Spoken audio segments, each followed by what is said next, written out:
Bab 38 Santoro. Di belahan kota lain, ketegangan tengah menyelimuti tim Astrotech.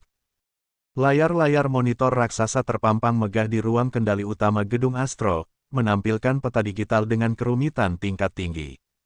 Di depan layar tersebut, Nicholas tengah berdiri tegak, jemarinya lincah menunjuk sebuah titik koordinat merah yang selama ini luput dari penyelidikan tragedi pengeboman masa lalu.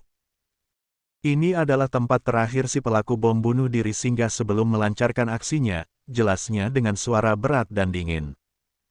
Adrian yang berdiri di sampingnya pun terbelalak saat membaca detail data geografis yang muncul. Ini, area tambang proyek terbengkalai milik keluarga Charles. Benar, Nicholas mengangguk. Dan dari dokumen rahasia yang berhasil kami retas, proyek tambang ini tidak ditangani oleh Darwis sendirian. Ada campur tangan besar dari Sanjaya. Kenyataan itu membuat rahang Adrian mengeras. Tanpa buang-buang waktu lagi, Adrian langsung memberi komando untuk bergerak. Namun, saat Adrian hendak melangkah, Arsen yang sejak tadi menyimak dengan tenang, ikut berdiri. Arsen ikut, ayah, ucap bocah itu datar namun penuh penekanan. Tidak, San, larang Adrian tegas. Tempat itu terlalu berbahaya untuk anak seusiamu. Kamu tinggal di sini bersama tim siber. Arsen tidak mau tinggal, ayah. Arsen harus ikut memastikan ayah aman, bantah Arsen menolak perintah sang ayah. Sorot matanya yang dingin memancarkan kekhawatiran mendalam sekaligus kesetiaan yang luar biasa kepada Adrian.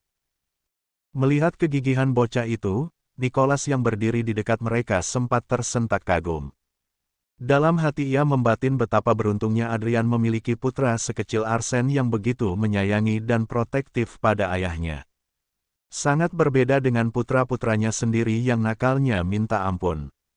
Biarkan dia ikut, Adrian. Aku yang akan menjamin keselamatannya, lerai Nicholas akhirnya. Adrian menghela napas, lalu mengangguk tipis. Mereka pun segera berangkat membelah langit menggunakan helikopter pribadi milik Nicholas. Begitu tiba di lokasi, dugaan mereka meleset jauh. Proyek tambang yang selama ini dikira terbengkalai dan mati, ternyata masih aktif dan dijaga ketat di bawah tanah. Tanpa banyak membuang waktu, pasukan gabungan Adrian dan Nicholas yang bergerak taktis langsung melakukan pengepungan. Perlawanan para penjaga luar berhasil ditumbangkan dalam hitungan menit tanpa menimbulkan kegaduhan berarti. Nicholas, Adrian, dan Arsen segera menyusup masuk melalui sebuah bangunan operasional yang ternyata menyembunyikan sebuah akses rahasia menuju gua bawah tanah yang sangat luas. Begitu berhasil menembus ke dalam, ketiganya dibuat terkesiap. Gua itu disulap menjadi bunker militer ilegal. Di sana terpajang berbagai jenis senjata api, materi peledak, bahkan beberapa bom yang bentuk dan komponennya sama persis dengan bom yang digunakan dalam tragedi masa lalu. Tempat ini adalah pabriknya. Di tengah keterkejutan itu, Arsen tidak tinggal diam.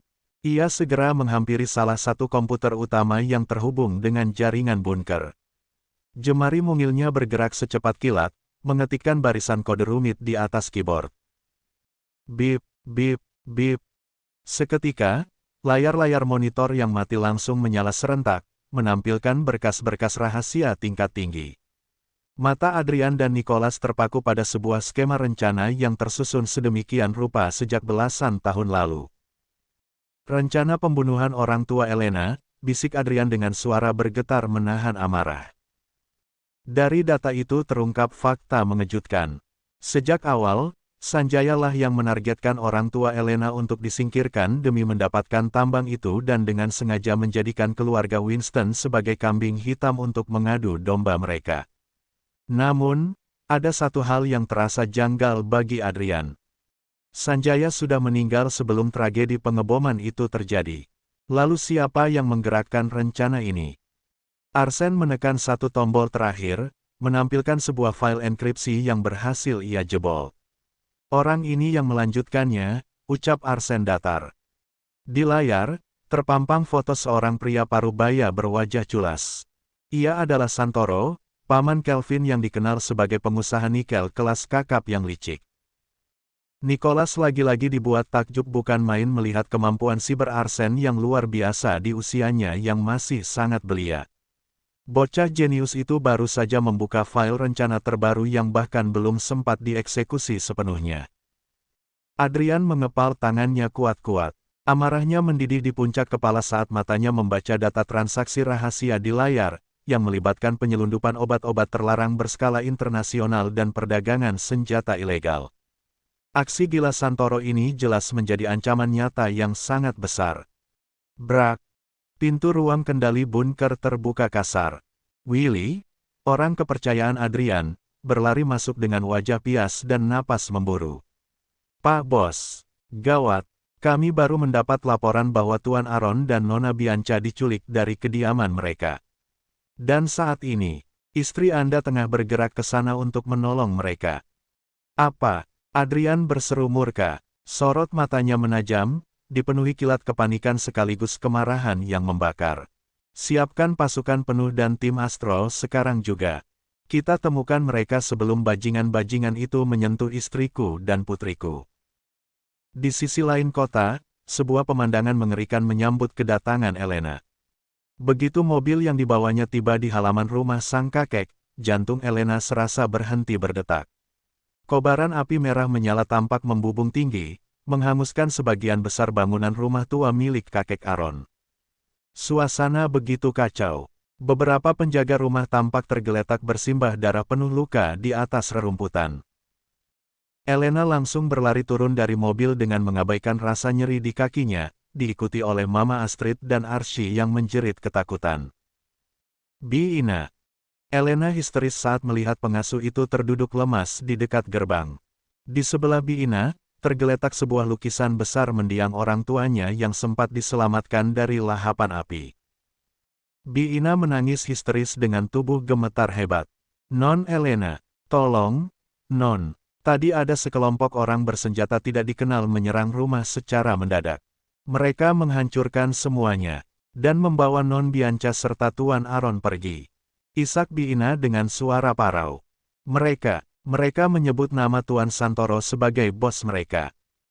Mendengar situasi yang semakin membahayakan nyawa itu, Mama Astrid dengan sigap langsung mengambil ponselnya untuk melaporkan kejadian darurat ini ke pihak kepolisian. Tepat di saat situasi sedang mencekam, sebuah mobil hitam mengerem mendadak di halaman. Pintu terbuka, menampilkan Kelvin yang keluar bersama Leo dengan wajah panik. Kelvin datang secepat kilat setelah menerima pesan suara darurat dari Bianca yang sempat terputus. Elena, di mana Bianca? Apa yang terjadi dengan rumah ini? Tanya Kelvin bertubi-tubi dengan napas memburu. Elena yang masih syok tidak sanggup menjawab. Melihat bundanya menangis, Archie langsung maju dengan berani, menatap Kelvin dengan mata bulatnya yang berkaca-kaca. Bibi Bingka diculik, Paman. Paman buruan tolong Bibi Bingka sekarang. Kacihan, Baby Mambo pasti ketakutan, seru Archie. Kelvin diam mematung. Dahinya mengernyit dalam, mencoba mencerna istilah asing yang keluar dari mulut bocah itu. Baby Mambo, maksud kamu apa? Bocah tengil. Archie mengusap air mata di pipinya. Ia mendongak menatap Kelvin lurus-lurus. Aci mau punya adik balu dari Bibi Bingka, Paman. Bibi Bingka lagi ada dedek bayi di pelutnya. Duar. Bagai disambar petir di siang bolong, seluruh sendi di tubuh Kelvin mendadak lemas. Pria itu membisu 1000 bahasa, matanya membelalak sempurna dengan dada yang bergemuruh hebat. Fakta bahwa Bianca tengah mengandung anaknya seketika menghantam seluruh kesadaran Kelvin, mengubah rasa paniknya menjadi ketakutan luar biasa yang belum pernah ia rasakan seumur hidup. Bianca hamil anakku. Sungguh, aku sedang tidak bermimpi kan? Paman, jangan diam saja. Ayo pergi selamatkan Bibi Bingka.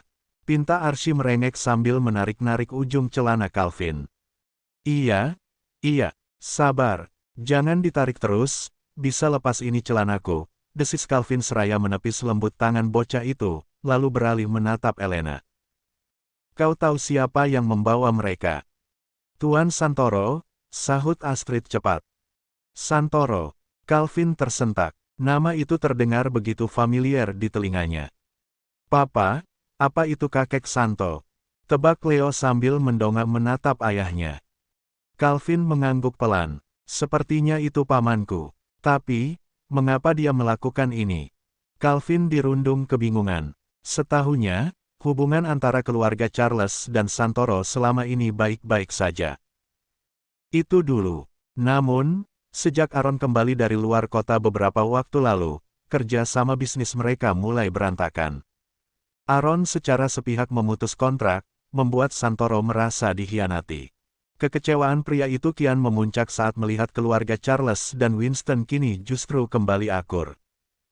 Aduh, jangan banyak bel pikil, Paman. Ayo pergi cekalang. Desak Archie yang kembali menarik-narik celana Calvin dengan tidak sabar. Calvin mengangguk mantap lalu merogoh saku dan mengeluarkan kunci mobil. Tunggu, saya ikut bersamamu. Seru Elena, menahan langkah Calvin dan Leo. Elena, ini terlalu berbahaya, nak, cegah Astrid yang berdiri di samping Biina. Kondisi Biina sendiri kini sudah mulai agak tenang. Non, jangan nekat.